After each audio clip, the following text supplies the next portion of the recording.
Relax, it is just a prank, I said, laughing as my old bones shook on the sofa. The children around me were laughing too, holding their phones and recording my grandma acting for the internet. I had fake tears on my cheeks, a scarf tied around my mouth like in a movie, and my hands loosely tied with a long cord from the iron. Help me, I cried in a dramatic voice, then burst into laughter again. My grandchildren have kidnapped me. Somebody, call the police, I joked. They laughed even harder. The living room was full of noise. The television played in the background, but nobody cared. It was all about the prank. They wanted it to look real. They wanted views. They wanted comments and likes. I just wanted to feel like a fun grandma, not an old woman in a quiet house. Grandma, that was perfect, Ethan said, his brown eyes sparkling. Say it again, but this time sound more scared. Are you sure? I asked. People might believe it. Relax, Grandma, Lily said, giggling. Everyone knows it is just a joke. It is for our channel. So I did it again. I shouted louder. I wriggled and pretended to fall off the chair. Ethan added a scary caption on the screen. Lily added fake crying sounds. The younger one, Max, was in the corner laughing so hard his little belly shook. They replayed the video and laughed again and again. None of us noticed the open window. None of us noticed Mrs. Parker, my neighbor, standing outside, her eyes wide, her mouth open. She looked straight through the window at me on the chair, with my hands tied and my scarf over my mouth. Her face turned pale. She dropped her shopping bag. Then she disappeared. Inside, we were still laughing when the first knock came. It was not a gentle knock. It was heavy, strong, serious. It shook the front door. Boom, boom, boom. We all froze. My fake tears suddenly felt real. Who is that? Max whispered. The knock came again, louder this time. Boom, boom, boom. Open up. Police. A deep voice shouted from outside. All the laughter died in 1 second. The room became cold and quiet. Lily's phone slipped from her hand and fell to the floor. Ethan stared at me, his mouth open, his face suddenly empty of color. Grandma, he whispered, they think it is real. I could hear a second voice outside. I could hear radios. I could hear footsteps on the gravel. I heard another shout. Ma'am, we received a report of a possible kidnapping inside this house. Open the door now. My heart started to beat fast and hard. My fake ropes were still around my hands. The scarf was still around my mouth. The living room was a mess. The silly caption, "Grandma has been kidnapped," was still paused on the television screen from their test. For the first time that night, nobody laughed. I stood up slowly, my legs shaking. Children, I whispered, stay behind me. Do not say anything yet. I took one small step toward the door. Just then, the doorknob turned from the outside.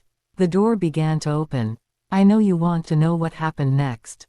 But before I tell you what the police saw when that door opened, I must tell you how we got there in the first place, because that night did not start with sirens and fear. It started with something much smaller and much more dangerous, wanting to be popular at any cost. It began that morning, when the sun was bright and soft, and the world felt peaceful. I woke up with my usual back pain and the smell of coffee in the kitchen. I checked my old clock. It was past 8. I could already hear birds outside and cars passing in the distance. It was a school holiday, and my grandchildren were staying with me for a week. That always made me feel young again, even if my knees did not agree. I put on my slippers and walked to the kitchen. Ethan was sitting at the table, scrolling on his phone. Lily was recording herself in the mirror, practicing some kind of dance. Max had cereal all over the table and half in his mouth, half on his shirt. Good morning, my troublemakers, I said, kissing each of them on the head. Morning, Grandma, they all said in different sleepy voices. Ethan put his phone down. Grandma, guess what? What? I asked, pouring myself some coffee. Our prank video yesterday got 2,000 views, he said proudly. 2,000. I raised my eyebrows. For just pretending to spill juice on my dress. He nodded. People like pranks. If we do bigger ones, we can go viral. Lily jumped in. We want to be famous, Grandma. You know, like those families online that everybody watches. We can call our channel, Grandma Squad, or something. I laughed. Me, famous, at my age, why not? Ethan said. People love funny grandmas. You were already funny. Very funny, I said, rolling my eyes. But a small, warm feeling grew in my chest. The idea that my grandchildren wanted me in their videos made me feel special. They were choosing me, not pushing me away like an old toy. Okay, I said. What do we have to do? They all looked at each other. We need a big prank, Ethan said softly. Something shocking. Something that makes people stop scrolling. The way he said it made me a little uneasy, but I did not show it. I took a sip of my coffee and asked, what kind of prank? We will think of one, Lily replied. Nothing bad, Grandma, just something funny. After breakfast, we cleaned the dishes, and the day moved slowly.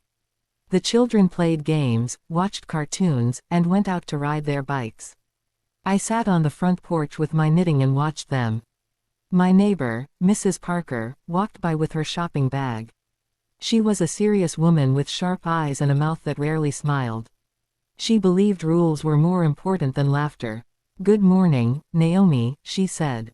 That was my name, though most people just called me Grandma. Good morning, Ruth, I replied. Nice day, is it not? She nodded but did not comment on the children playing loudly. She never liked noise. She liked order. Are those your grandchildren again? She asked. Yes, I answered proudly. They are staying with me for the week. She adjusted her glasses. Children these days spend too much time on phones. They record everything and respect nothing. I smiled politely. They are good children, just a bit active. She sniffed and walked on. I watched her go and shook my head. If the world had no laughter, it would be a very sad place. Later in the afternoon, the children came back inside, faces shining with sweat and excitement. Grandma, we have the perfect prank idea, Ethan announced. Oh no, I said, half joking, half worried. What is it? He sat in front of me. We will pretend that we tied you up, like you were kidnapped, but you are actually safe, and at the end, we show you laughing and eating cookies. People will know it is just a prank. Lily clapped her hands. It will look dramatic at first, but then it becomes funny. My first reaction was to say no.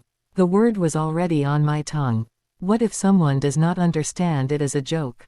What if children watching try to copy it? But then I saw their faces. Big eyes, wide smiles, excited hearts. They wanted me to be part of something that mattered to them. Will anyone be scared? I asked carefully. It is just acting, Grandma, Ethan said. We will put text on the screen saying, prank, at the end. Everyone does it. Yes, everyone does it, is not always a good reason, but I forgot that for a moment. Instead, I thought about how happy they were when they got views. I thought about how they showed my friends at church our videos and said, that is my grandma. Maybe one little prank could not hurt. All right, I said, but we keep it inside the house. No shouting outside, no pranking strangers. Okay, they all shouted. That was my first mistake. Inside the house, they started planning like little movie directors. They cleared a space in the living room. They moved the coffee table, arranged the chairs, and checked where the light from the window fell. Grandma, we will sit you here, Lily said, pointing to a plain chair in the center of the room. Should I be scared? I asked. Yes, Ethan said, very scared. You have to act like someone tied you, but you are too strong inside to give up. You were a cool grandma. I laughed. I have never been tied up in my life, and now I am doing it for the internet. Max brought a long cord from the iron. We will not tie it too tight, he said softly. We do not want to hurt you. I watched their small hands wrap the cord around my wrists. It was not tight. I could pull out easily if I wanted. They knew I was old. They were careful. That part made me feel safe. Then Lily tied a scarf gently around my mouth, like in movies where people get kidnapped. There, she said. Now you look like it is serious. We practiced the lines. I would wriggle, make muffled sounds, and then they would stand behind the camera and say silly things like, give us all your cookies and we will free you. At the end, I would burst out laughing, pull the scarf off, untie the cord, and hug them. Then we would show the text on the screen, do not try this at home. It is a prank. That was the plan. We did not plan for Mrs. Parker. We did not plan for open windows. We did not plan for fear. The first rehearsal was messy. I forgot my lines. Ethan dropped the phone. Max started laughing too early. We all laughed so hard that my sides hurt. The second try was better. On the third try, everything went wrong in the best and worst way. Ethan pressed record. Okay, Grandma, go. I pulled on the cord and made a muffled sound. Help me, I said through the scarf, trying not to smile. Stop smiling, Lily hissed behind the camera. It has to look real. I grew serious and widened my eyes. Help, I cried louder. Give us your cookie recipes, and we might let you go, Ethan joked. The children laughed. I wriggled more and shouted louder, so loud that my words rolled out of the open window. Somebody, call the police. I cried, trying to sound like a movie actress. They loved that line. They told me to repeat it. I did, again and again, louder each time, the words bouncing off the walls and spilling into the street. We were in our own world, a world of jokes and lights and phones.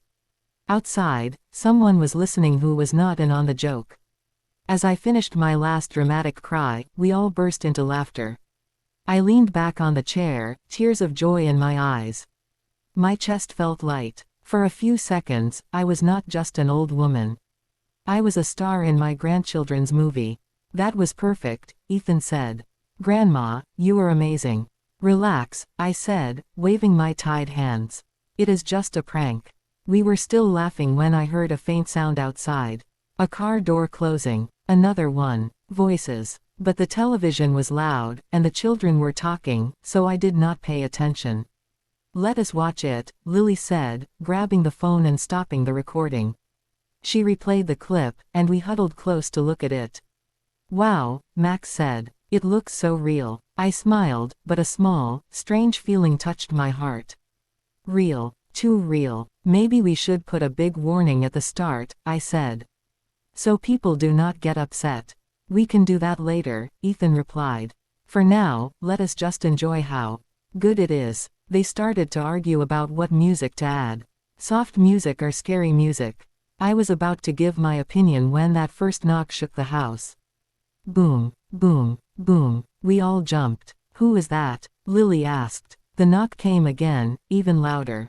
Open up. Police. My heart dropped. My mind went blank for a second. Then everything became too clear. Police. Max whispered, his eyes big and round. I looked at the window. The curtains were open. Anyone outside could still see me on the chair, hands tied, scarf around my mouth. The television screen still showed a paused frame with the words, "Grandma has been kidnapped," written across the bottom. Another knock. Another shout. Ma'am, we received a call about a woman being held against her will inside this house. Open the door now. I pulled my hands free of the cord so fast that it burned my skin. Lily rushed to untie the scarf from my mouth.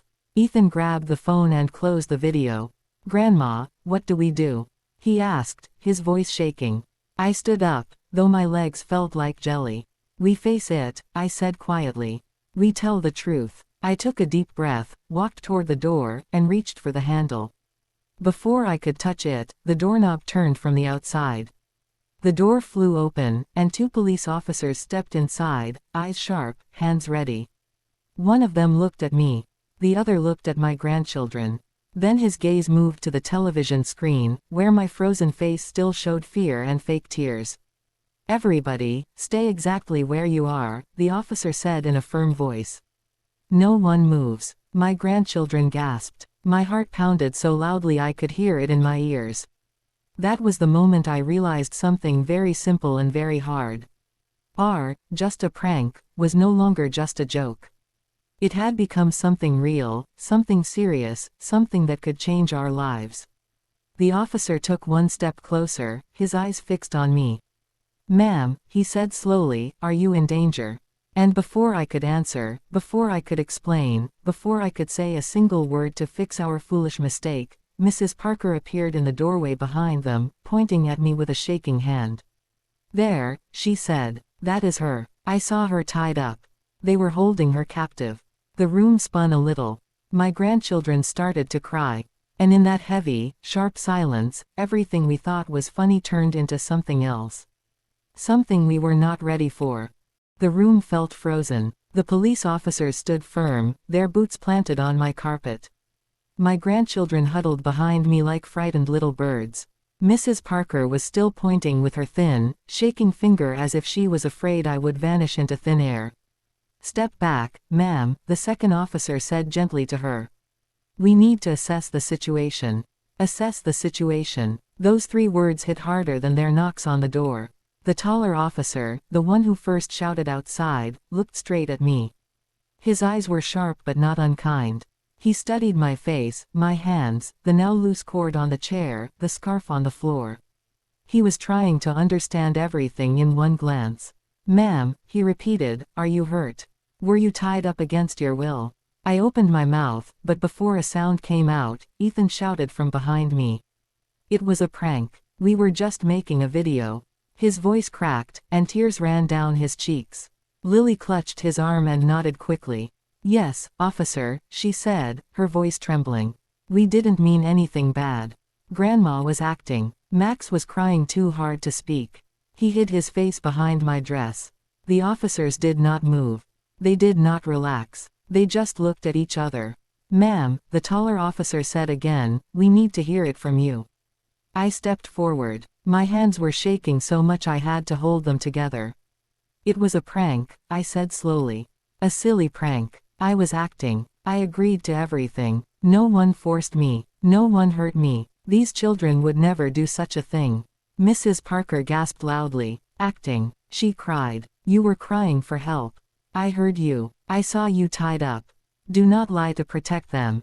I turned to her. She had never liked noise, but she had always been protective in her own strange way. She believed rules were the wall that kept the world safe. "Ruth," I said softly, "I appreciate you caring. Truly. But it was a joke. A bad one." She shook her head so hard her glasses almost fell off. "This is why children should not play with such nonsense," she muttered. "They behave like criminals, and then act surprised when police arrive." The officers held up their hands. "All right," the shorter one said. "We understand it might be a misunderstanding, but we still need to verify everything. Please move aside so we can look around." "Of course," I said. But as they stepped forward, something unexpected happened. Lily stepped in front of them, holding her hands out like a tiny guard. "Please don't take Grandma away," she said, her voice breaking. "It's all our fault. She didn't force us. We forced her." My heart ached at her words. "Sweetheart," I whispered, pulling her close, "nobody is taking me away." The taller officer knelt down to her level. "We're not here to arrest your grandma," he said gently. "We just want to understand what happened. Nobody is in trouble yet, okay? But we have to check the house. It's our job." The word, "yet," hit Lily hard. She burst into tears. I carried her aside and held her close. "It's all right," I whispered. "Everything will be fine." While the officers walked through the house, looking in rooms, opening doors, checking closets, I stood with the children in the living room. Every second felt longer than the last. I kept replaying everything in my head. My own voice calling for help. The loud jokes. The ropes. The scarf. The window wide open. Me laughing like it was harmless. I felt foolish. Very foolish. In the kitchen, the officers opened drawers. In the hallway, they checked behind the curtain. They whispered to each other in low voices, writing notes on a pad. My house felt smaller with every footstep they took. Mrs. Parker stayed by the door, arms folded, face stern, waiting for them to confirm what she believed. After a long few minutes, the officers came back into the living room. The taller one spoke. "All right. We didn't find anything concerning. The house looks safe. Nobody else is here, and you don't seem to have any injuries. So, we are willing to accept that this was a misunderstanding." I let out a slow breath I didn't know I was holding. But he wasn't finished. "However," he continued, "this prank could have gone very wrong. Someone might have broken into this house thinking they were helping. The situation could have turned dangerous for everyone involved." Ethan lowered his head. "We didn't think of that. You kids are lucky," the officer said. "Your neighbor acted quickly. If there was a real emergency, she might have saved a life." Mrs. Parker straightened up proudly. I knew something was wrong. I nodded at her. Thank you for trying to help. She sniffed. Next time, control your grandchildren. I bit my tongue. It was not the right time to argue. The shorter officer turned to me. Ma'am, as the adult in the house, you need to make better choices. A prank involving being tied up and calling for help is not safe. His words hit hard, because he was right. I was the grown-up. I should have stopped it. I understand, I said softly. We won't do anything like this again. He nodded. Good. Now we're going to fill out a quick report outside. After that, we'll leave. They stepped out, closing the door gently. For a moment, everything was quiet. Then Ethan burst into loud sobs. Lily cried harder. Max climbed onto my lap and wrapped his small arms around my neck. Grandma, he whispered, are they going to take us away? No, I said firmly. Nobody is taking anyone away. But we need to talk. I sat them all down on the sofa. You wanted to be famous, I said. You wanted people to laugh. But you must understand something important. They looked at me through tears. Some jokes are dangerous. Some pranks can hurt people even if you don't mean them to. When you play with fear, when you pretend something bad is happening, people might believe it. And then real trouble follows. They were quiet now, listening closely. I continued. I am not angry, I said. But I am disappointed in myself for letting it happen. I should have known better. I love you all too much to let anything put you in danger. They nodded slowly. We're sorry, Grandma, Ethan said. We just wanted fun. We didn't think the police would come. I know, I said, hugging him. But we learn from our mistakes. As we were talking, there was a slow knock at the door. Not loud, not strong, gentle. I stood up and opened it. The officers were back. But this time, the taller one held a clipboard. And behind him was another police officer we hadn't seen before, a woman. She stepped forward. Ma'am, she said calmly, we need to ask you a few more questions. Ethan grabbed my hand tightly. Lily whispered, Grandma, what's happening now? Max hid behind my leg. Before I could answer, the female officer stepped inside and closed the door behind her. Her face was serious, very serious. Ma'am, she said carefully, we reviewed your neighbor's statement, and there's something else we need to address. A cold feeling ran through my chest. What do you mean? I asked. The officer looked straight at me. Your neighbor said she didn't just hear you shouting. She said she saw someone behind you. My heart froze. The children went silent. Behind me. But there was no one. No one except my grandchildren. And they never stood behind me during the prank. The officer continued. She said she saw a shadow. A figure. Someone tall. Standing right behind your chair. I tried to speak, but no words came. The female officer lowered her voice. Ma'am, are you absolutely sure this was just a prank? The room went cold. The children held onto me. Because suddenly, the simple joke we made no longer felt simple. And before I could stop it, a loud thump echoed from the hallway behind us. The thump echoed through the hallway like someone had dropped a heavy box. But there was no box in that hallway. Only shoes, an umbrella stand, and an old coat rack that hadn't been touched all day. All 4 children jumped. Max gripped my hand so tight his small fingers dug into my skin. The female officer stiffened. Her hand moved toward her belt, not touching her weapon but ready, just in case. The taller officer stepped inside behind her, scanning the hallway with sharp eyes. Everyone stay here, he said firmly. Mrs. Parker, who had lingered outside, gasped and quickly backed away toward her own porch. The officer walked slowly toward the hallway. Each step made the floor creak. The house suddenly felt too quiet. Too still. The kind of quiet that makes your ears ring. The female officer stayed in front of us, keeping her gaze on the dark corridor. She lifted one hand, silently motioning for me to pull the children behind me. I obeyed. I didn't know what to think. My heart shook in my chest. My breathing felt thin, like there wasn't enough air in the room. I wanted to believe it was nothing. Maybe the coat rack tilted. Maybe something fell. But the look on the officers' faces said they were not taking chances. The taller officer reached the hallway and flicked on the light. Nothing. Just the old wooden floor, the coat rack, the closed bedroom doors, and the shadows stretching against the walls. He looked around, slowly, carefully. He checked the closet next to the bathroom. He opened my bedroom door. He stepped inside and scanned the room. After a few long seconds, he called out, "Nothing here." Relief washed over me, but it didn't last. Because the children were still trembling. The female officer turned to me. "Ma'am," she said softly, "your neighbor insists she saw someone standing behind you earlier. Someone who wasn't a child." I tried to steady my breath. "But that's impossible," I said. "It was just the kids and me. There was nobody else in this house." She studied my face. "Have you noticed anything strange recently? Doors opening on their own. Items moving. Windows left open." I shook my head. "No, nothing like that. I live quietly. It's always calm here." Behind her, Ethan's voice cracked. "Grandma, remember the sound we heard earlier? Before the police knocked. We thought it was just the wind." Lily grabbed his arm. "Stop. You're scaring Max." But Max already looked terrified. His eyes were wide and round. "Was somebody in the house with us?" "No," I said firmly. "No one was here. It was just a prank. Everything is fine." But even as I said it, something tugged at the back of my mind. The window had been open. The one facing the street. I always closed it to keep the evening breeze out. Did I forget today? Or did someone else open it? The officer returned from the hallway. "Everything's clear. No intruders." The female officer exhaled and lowered her hand away from her belt. The tension in the room softened, but not completely. The children still clung to me. Mrs. Parker stood outside, her arms crossed, waiting to be proven right or wrong.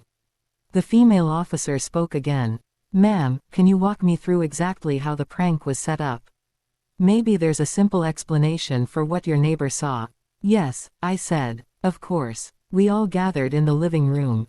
I explained step by step how we arranged the chair, how the children positioned the phone, how I sat with the scarf over my mouth, how they tied my hands loosely with the iron cord.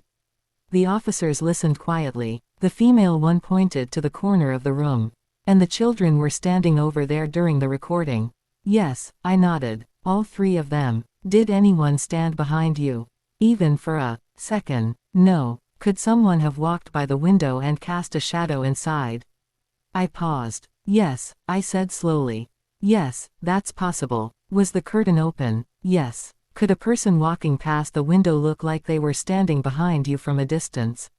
"Yes." I turned toward the door where Mrs. Parker stood. "Ruth," I said gently, "maybe you saw someone passing outside." She frowned. "No. I saw the figure inside the room.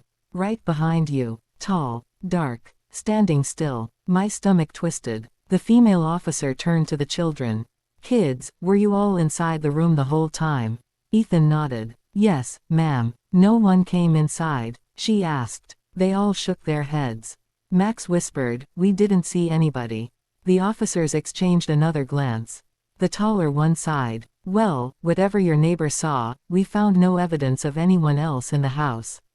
But you all need to understand something, this whole situation could have escalated badly." He looked each child in the eye. "Say you posted this online.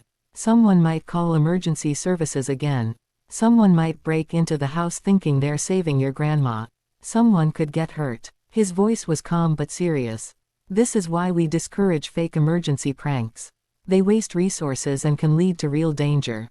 Ethan wiped his tears. "We're sorry." Lily sniffed and nodded. "We won't do pranks again. Ever." Max climbed onto my lap. "I don't like pranks anymore." I hugged them close. The officers finally relaxed. "Good," the taller officer said. "We'll finalize our report outside. You're not in trouble, just be more careful." As they stepped out of the house, Mrs. Parker took a long look at me. "I hope you learned something," she said sharply. "I will not apologize for trying to help." "I know," I said with a tired smile. "Thank you." She walked away, still muttering. When the door closed, I took a deep breath and looked at the children. "All right," I said softly. "Everything is okay now." But Ethan didn't look convinced. "Grandma," he whispered, "what about the shadow she saw?" Lily leaned closer. "And the thump in the hallway?" Max hid behind me again. Is someone still here? I stroked his hair. There is no one here. But inside me, something tugged again. A small, uneasy feeling. Because the window had been open wide. Because Mrs. Parker was certain. Because I hadn't cleaned behind that coat rack in months. Because the house had never felt this cold. I tried to shake the feeling away. But then something unexpected happened. As I gathered the children to sit down and calm them, I looked at the chair where I had been tied up earlier. The cord we used was hanging loosely across it. Only, it wasn't where we left it. It wasn't even in the same shape. Instead of lying in a loose coil, the cord was now pulled tight, stretched between two legs of the chair. As if someone had pulled on it. As if someone had been holding it. My heart skipped. The children didn't notice yet. But I did. And before I could decide whether to tell them or not, the front door knocked again. Not loud this time. Not angry. Not official. Just one slow, heavy knock. I turned toward the door. The children froze. Ethan whispered, "Grandma, the police already left." I didn't answer. Because this knock wasn't the police. It didn't sound like a neighbor. It didn't sound like a friend. It sounded wrong. Very wrong. The children huddled behind me. The house grew quiet again.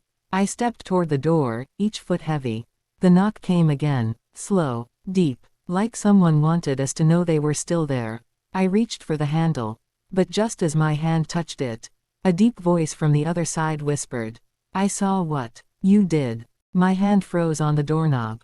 The voice was low and rough, almost like a growl swallowed inside a whisper. It pushed through the wood of the door and curled around me like cold air. I saw what you did. Every hair on my arm stood up. Behind me, the children pressed closer. Ethan grabbed my elbow. Lily held Max tightly. Even little Max stopped breathing for a moment. "Grandma," Ethan whispered, "don't open it." I didn't plan to. Not yet. "Who's there?" I called out, trying to keep my voice steady, though my heart hammered against my ribs. Silence. Then footsteps. Slow ones. Moving away from the door. One step. Another. Then the sound faded. The house stayed quiet. Too quiet. I didn't open the door. Not when that cold feeling still wrapped around it. Not when the children clung to me like shadows. We stood in silence for almost a full minute. Finally, Ethan broke it. "Grandma, maybe it's still the police." "No," I said softly. "That wasn't them." "How do you know?" Lily whispered. I swallowed. "Because officers don't whisper like that." Max trembled in her arms. I forced myself to breathe. Forced myself to think like an adult. Forced myself to stand tall for the children. "All right," I said gently. "We're going to stay inside for now. We're not opening that door until I'm sure it's safe." But inside me, worry was growing roots. The officers had checked the house. There was no intruder. So who knocked? And who whispered those words? We moved to the living room. I locked the front door, then the back door, then checked the windows. Everything was secure. But even with all that, safety felt like a thin, fragile thing that could break with a single breath. Ethan sat on the couch. Lily held Max's hand. They watched me walk around, their eyes following every step. "Grandma," Lily said quietly, "do you think someone is trying to scare us? Like, because of the prank?" I wanted to say no. I wanted to laugh and say, "Nobody cares that much." But I couldn't lie to them. "Not now." "I don't know," I admitted. "But we're not taking chances." The uneasiness in my chest tightened. Something about Mrs. Parker's words echoed in my mind. "I saw a tall figure behind you." The officers said there was no one. But I had lived in that house for decades. Old houses don't usually make sudden new noises. Coat racks don't just move. Iron cords don't magically shift into new shapes. Something felt off. I sat down with the children. "Listen to me," I said softly. "We're going to stay together, all right? No wandering, no going off alone. Just sit close." Max climbed onto my lap. Lily curled next to me. Ethan sat on my other side. But the house wasn't quiet for long. From the hallway, a soft sound echoed again. This time it wasn't a thump. It was a scrape. A slow, dragging scrape along the wooden floor. Like something heavy was being pulled. Or dragged. Or pushed by something that didn't know how to lift it. Lily squeezed my arm. Ethan sat up straight. "That's not funny," he whispered. Grandma, tell me that's not funny. It's not, I said, my voice low. The scraping sound dragged again, louder, closer. It came from near my bedroom. Then stopped. Then started again. Scrape, scrape, scrape. My heart felt like it was skipping beats. Grandma, Max whimpered, what is that? I stood slowly, setting him down. I'm going to check, I said. Lily grabbed my hand. No, please don't go alone. I hesitated. She was right. Okay, I whispered. We'll go together. But stay behind me. We formed a small line, me in front, the children clinging behind. We took careful steps toward the hallway. Each step made the house feel smaller, like something unseen was watching, listening, waiting. When we reached the hallway, the scraping had stopped. Silence filled the air like fog. I turned the light switch. The hallway lit up. Nothing. Just the coat rack, the umbrella stand, the framed photos on the wall. Nothing moved. Nothing strange. Nothing out of place. We all exhaled at once. Maybe it was just the house settling, Ethan said, though his voice trembled. Maybe, I said, but I didn't believe it. Not even a little. We slowly backed away from the hallway and returned to the living room. All right, I said softly. Let's call your mother. She needs to know what's going on. I pulled my phone from my pocket, tapped her name, and waited. 1 ring, 2 rings, 3, then a click. But instead of her voice, all I heard was breathing. Slow, deep, heavy, not hers, not anyone I knew. I hung up immediately, my heart slamming against my ribs. Grandma, Ethan whispered. Who answered? I don't know, I said. But it wasn't your mother. Before I could make sense of that, before I could even put the phone down, something else happened. The television flickered on by itself. Static filled the screen. White noise flooded the room.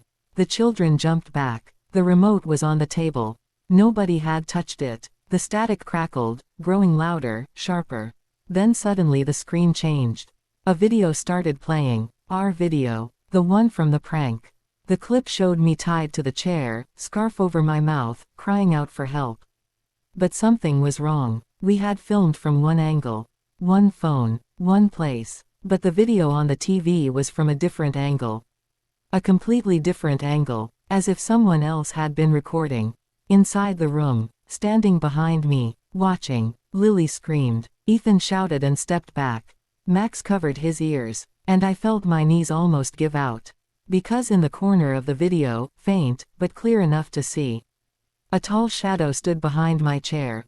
A shadow none of us had noticed. A shadow with a shape like a man. A shadow that didn't belong to any of us. I stepped closer to the TV, my breath shaking. The video paused on that shadow. Frozen, tall, silent, watching. Grandma, Ethan whispered, his voice breaking, that's the same thing Mrs. Parker said she saw. My tongue felt heavy. My throat felt dry. I tried to breathe. Before I could speak, before I could move, before I could protect the children. The front door slammed open so hard it hit the wall. All 4 of us screamed. The wind didn't do that. The police didn't do that.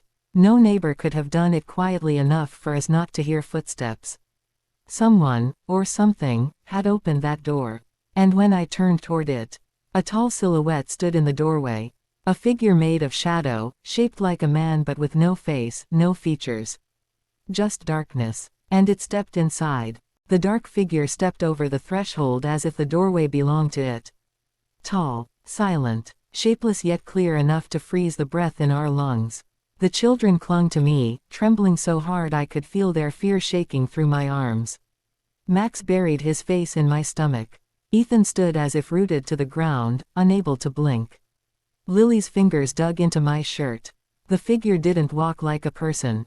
It drifted, smooth, slow, like smoke wearing the shape of a man. The door behind it stayed wide open, but the outside world had gone strangely quiet. No wind, no birds, no sounds from the street. Just the soft hum of the television and the faint crackle of the recorded prank still paused on the screen. For a moment, I could only stare. My breath felt stuck. My legs felt weak. Then the figure tilted its head very slightly, like it was trying to see us better. "Grandma," Ethan whispered, voice breaking, what is that thing?" I couldn't answer. I didn't know. But I knew we couldn't run. The figure stood between us and the door. Going past it might be the last mistake we ever made. We stay together, I whispered. Don't move. The figure drifted one step closer. Just one. But it felt like the entire room shrank. I forced myself to speak. What do you want? I asked. My voice trembled, but I spoke anyway. My grandchildren needed to hear strength in my voice, even if I didn't feel it. The figure didn't reply. Instead, the television unpaused on its own. The video continued. Except now it wasn't the prank anymore. It wasn't even us. The screen showed the living room from moments earlier. The shadow behind my chair. The cord stretching tight. The hallway where the scraping sound came from. Someone, or something, had been recording us all day. Watching. Waiting. The figure lifted one arm. Long. Thin. Not made of flesh, made of shifting blackness. It pointed to the television. Then the voice came again. The same deep whisper we heard through the door. I saw what you did. My whole body turned cold. The prank. The fake cries for help. The calls for someone to rescue me. We had played with fear like it was a toy. And something answered. No more games, the voice whispered. The figure drifted closer. Max cried out. Lily whimpered. Ethan stepped in front of them as if he could protect them with his small body. I stepped forward too. My legs felt weak but I didn't let them stop me. Stop, I said. Leave them alone. The figure stopped. It stood inches away from me, close enough that I could feel its cold presence wrapping around my skin. Then its arm lowered slowly. You called for help, it whispered. Suddenly, I understood. It hadn't come to harm us. It hadn't come to punish us. It had come because it thought I was in danger. The figure turned its head toward the children. You hurt her. No, I shouted. They didn't hurt me. They love me. It was just a foolish joke. A mistake. They didn't know anyone would hear. They didn't know anyone would come. The figure was silent. The children held on to me, shaking, waiting, praying. You lied, the voice whispered. Yes, I said softly, tears building in my eyes. I lied. The figure stepped back slightly. People who lie face consequences. No, I said again. Not them. Blame me. I agreed to the prank. I let it happen. If someone deserves blame, it's me. But don't touch these children. They're innocent. They meant no harm. Another long silence. Long enough that every heartbeat in the room felt like a drum. Finally, the figure shifted its attention back to me. You called for help, it repeated. Yes, I whispered, but not in the way you think. You were afraid. I nodded. I was foolish. And now I'm afraid because of what we caused. But I'm asking you please, leave us in peace. The room grew colder. The lights flickered. The shadow figure stood still for a long moment as if deciding something. Then, slowly, its shape began to unravel. Piece by piece. Like smoke caught in a breeze. Its tall body dissolved into soft swirling shadow. Its arms faded. Its legs vanished. Its head dimmed into nothing. Then, with one final whisper. Do not call for help if you do not need saving. It disappeared completely. The door slammed shut behind the last wisp of shadow. The house fell silent again. The children were still glued to me, but the cold air began to lift. The lights stopped flickering. The TV snapped off without another sound. Slowly, slowly, I let out a breath I had been holding for too long. It's gone, I whispered. The children didn't let go. Not for minutes. Not until their shaking began to calm. Ethan finally spoke. Grandma, we'll never prank like that again. Never. Lily wiped her tears. We didn't know it could attract something. Max buried his face in my stomach again. I don't want to play scary games no more. I wrapped my arms around them all. I know, I said. And we won't. We sat that way for a long time, the four of us huddled together on the couch, listening to the quiet. Later that night, after the children finally fell asleep in my room because none of them wanted to sleep alone, I walked to the living room one more time. The chair where I had been tied earlier sat still. The cord lay gently on the floor. The scarf lay folded on the couch. Everything looked normal, but I knew better. Some things can't be unseen. Some lessons come the hard way. I closed the curtains, locked the doors, sat down, and whispered a lesson to myself. Never pretend to be in danger. Someone might answer. Outside, the world looked peaceful again. Inside, the house felt safe. But that night, as I turned off the lights and lay beside my grandchildren, I kept the words of the shadow close to my heart. Do not call for help if you do not need saving. And in that moment, I knew we would never play with fear again. Not in my house. Not with my children. Not with the unknown listening. If you want more stories like this, tell me in the comments. Click subscribe so you never miss the next chapter, and hit like to keep this story alive. Your support helps these stories keep growing.